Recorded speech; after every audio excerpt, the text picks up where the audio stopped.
Tales of a Fourth Grade Nothing by Judy Blume.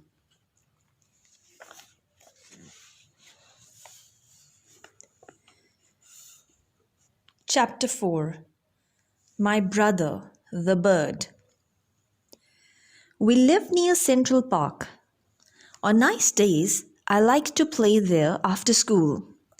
I'm allowed to walk over by myself as long as I'm going to be with friends. My mother doesn't want me hanging around the park alone.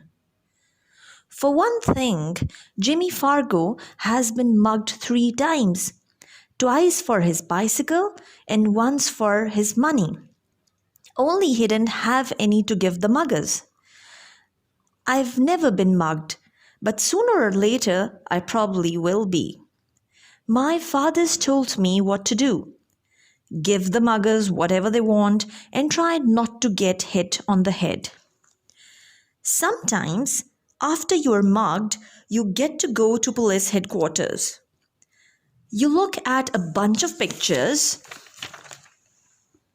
of crooks to see if you can recognize the guys that mugged you. I think it would be neat to look at all those pictures. It's not that I want to get mugged, because that could be really scary. It's just that Jimmy Fargo's always talking about his visit to police headquarters. My father got mugged once in a subway by 2 girls and a guy. They took his wallet and his briefcase. He still travels around by subways, but my mother doesn't. She sticks to buses and taxis. Both my mother and my father are always warning me never to talk to strangers in the park, because a lot of dope pushers hang around there. But taking dope is even dumber than smoking, so nobody is going to hook me. We live on the west side of the park. If I want to get to the zoo and the pony carts, I have to walk all the way through to the east side. Sometimes my mother walks across the park with Fudge.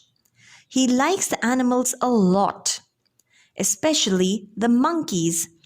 He also likes the helium-filled balloons. But as soon as my mother buys him one, he lets it go. I think he likes to see it float up in the sky. My mother says that's a waste of money and she is not going to buy him any more balloons until he promises not to let go. On Sundays, the park is closed to traffic and you can ride your bicycle all over without worrying about being run down by some crazy driver. Even Fudge can ride. He has a little blue toddle bike, a present from my father's client. And when he's riding, he makes motorcycle noises. Vroom, vroom, vroom, he yells. In the fall, the leaves turn darker and drop off the trees. Sometimes there are big leaf piles on the ground. It's fun to jump around in them. I never saw bright red, yellow, and orange leaves until the day my father took us for a drive in the country. The reason the leaves don't turn bright colors in New York is the air pollution. And that's too bad, because yellow and orange and red leaves rarely look neat. One nice sunny afternoon, I called for Jimmy Fargo and we went to the park. Jimmy is the only kid on my block who is in my class at school. Unless you count Sheila. And I don't. She lives in my building on the 10th floor. Henry, the elevator operator, is always making jokes about me and Sheila. He thinks we like each other. The truth is, I can't stand her. She's a real know-it-all. But I've discovered that most girls are. The worst thing about Sheila is the way she's always trying to touch me. And when she does, she yells, "Peter's got the cooties! Peter's got the cooties!" I don't believe in cooties anymore. When I was in 2nd grade, I used to examine myself to see if I had them. But I never found any. By 4th grade, most kids give up on cooties but not Sheila. She's still going strong, so I have to keep a safe distance from her. My mother thinks Sheila is the greatest. She's so smart, my mother says, and someday she's going to be a real beauty. Now that's the funniest, because Sheila looks a lot like the monkeys that Fudge is so crazy about. So maybe she'll look beautiful to some ape, but never to me. Me and Jimmy have this special group of rocks where we like to play when we are in the park. We play secret agent up there. Jimmy can imitate all kinds of foreign accents, probably because his father's a part-time actor. When he is not acting, he teaches a class at City College. Today, when we got to our rocks, who should be perched up there but Sheila? She was pretending to read a book, but I think she was just waiting for me and Jimmy to find out what we would do when we found her on her own personal rocks. Hey, Sheila, I said. Those are our rocks. Says who? She asked. Come on, Sheila, Jimmy said, climbing up. You know me and Peter hang out there? Too bad for you, Sheila said. Oh, Sheila, I shouted, go and find yourself another rock.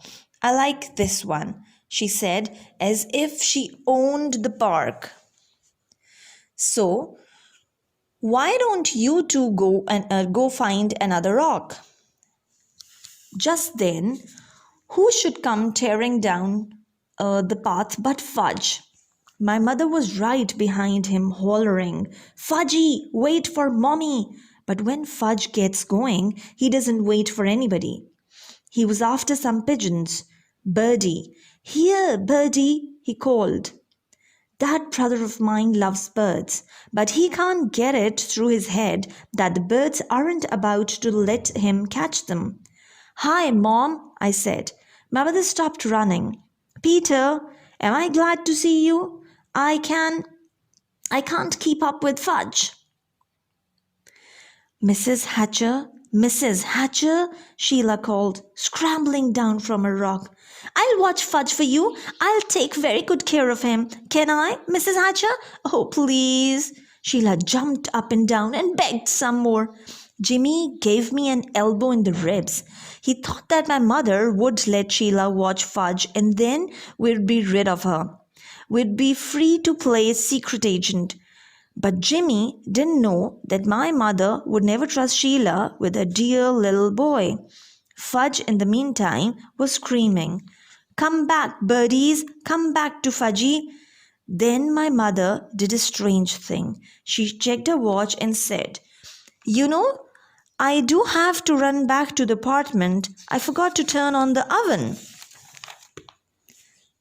Do you really think you could keep an eye on Fudge for just 10 minutes? Of course I can, Mrs. Hatcher, Sheila said. I know all about babysitting from my sister. Sheila's sister, Libby, is in 7th grade. She's about as beautiful as Sheila. The only difference is she's bigger. My mother hesitated. I don't know, she said. I've never left Fudge before. She looked at me. Peter, what? Will you and Jimmy help Sheila watch Fudge while I run home for a minute? Oh, Mom, do we have to? Please, Peter, I'll be right back. I'll feel better if all 3 of you are watching him. What do you say? I asked Jimmy. Sure, he answered. Why not? But I'm in charge of Fudgy, aren't I? Sheila asked my mother. Well, I guess so, my mother said to Sheila. You probably do know more about babysitting. Why don't you all take Fudge over to the playground? Then I'll know where to find you. Swell, Mrs. Hatcher, Sheila said. Don't you worry. Fudgy will be just fine. My mother turned to Fudge. Now you be a good boy for 10 minutes. Mommy will be right back, okay? Good boy. Fudge said. Good, good, good. As soon as my mother was gone, Fudge took off. Can't catch me, he hollered. Can't catch Fudgy.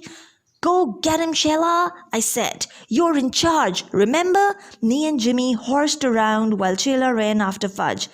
When she got him, we decided we'd better go to the playground like my mother said. It was a lot easier to keep an eye on him in a smaller place. Anyway, Fudge likes to climb on the jungle gym, and that way he can't get lost. As soon as we got to the playground, Sheila started chasing me. Peter's got the cooties. Peter's got the cooties, she yelled. Cut that out, I said. So she chased Jimmy. Jimmy's got the cooties. Jimmy's got the cooties. Me and Jimmy decided to fight back. So what if she's a girl? She started it. We grabbed her by the arms. She squirmed and tried to get away from us, but we wouldn't let go. We hollered round really loud. Sheila's got the cooties. Sheila's got the cooties. All three of us were so busy fooling around that we didn't notice Fudge up on the jungle gym until he called, Peter, Peter. That's how he says my name. What? I asked. See, Fudge flapped his arms around.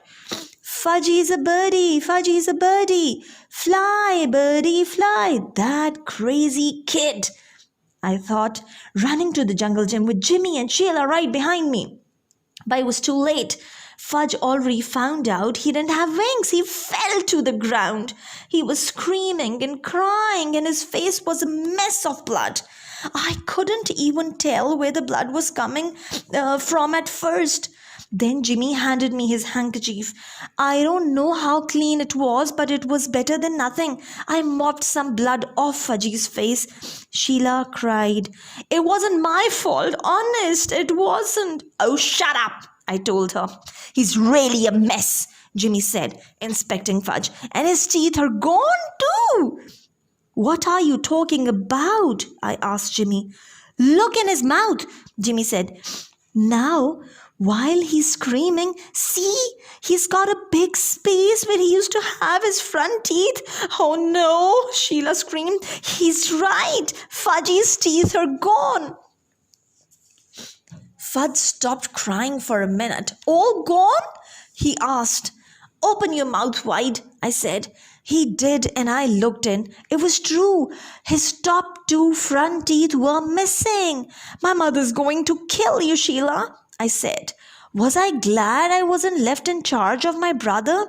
Sheila cried louder. But it was an accident. He did it himself. Himself. You better find his teeth, I said.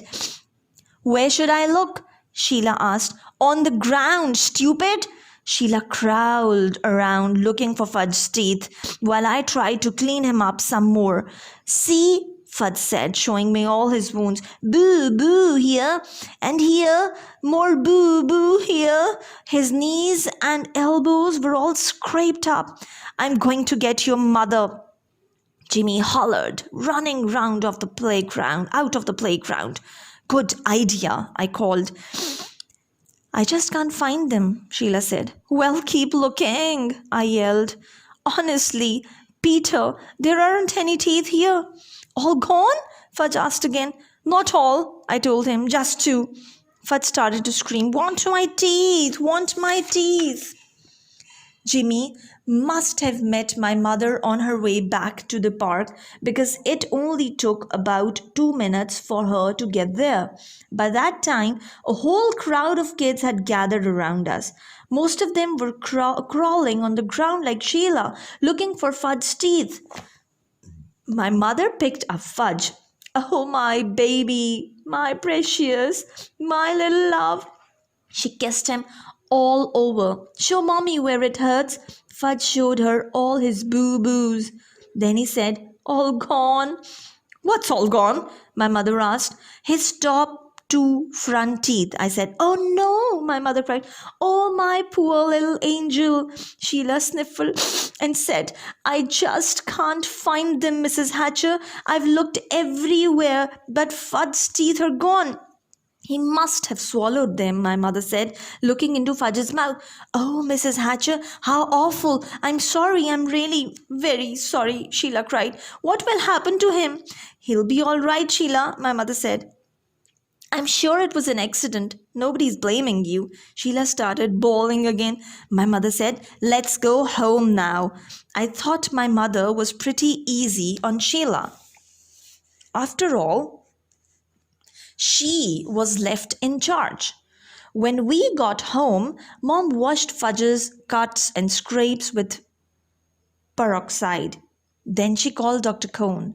He told her to take Fudge to a dentist. So my mother called Dr. Brown's office and made an appointment for the next day. When that was done, she gave Fudge some socks to play with. I went into the kitchen to have a glass of juice. My mother followed me. Peter Warren Hatcher, she said, I'm sorry that I can't trust you for just 10 minutes. Me? I asked. Trust me? What's this got to do with me? My mother raised her voice. I left your brother with you for 10 minutes and just look at what happened. I'm disgusted with you. It was Sheila's fault, I said. You said Sheila was in charge. So how come you're mad at me and not at Sheila? I just am, my mother shouted. I ran to my room and slammed the door. I watched Tribble walk around on his favorite rock. My mother's the meanest mother in the whole world, I told my turtle. She loves Fudge more than me. She doesn't even love me anymore. She doesn't even like me. Maybe I'm not her real son. Maybe somebody left me in a basket on a doorstep. My real mother's probably a beautiful princess.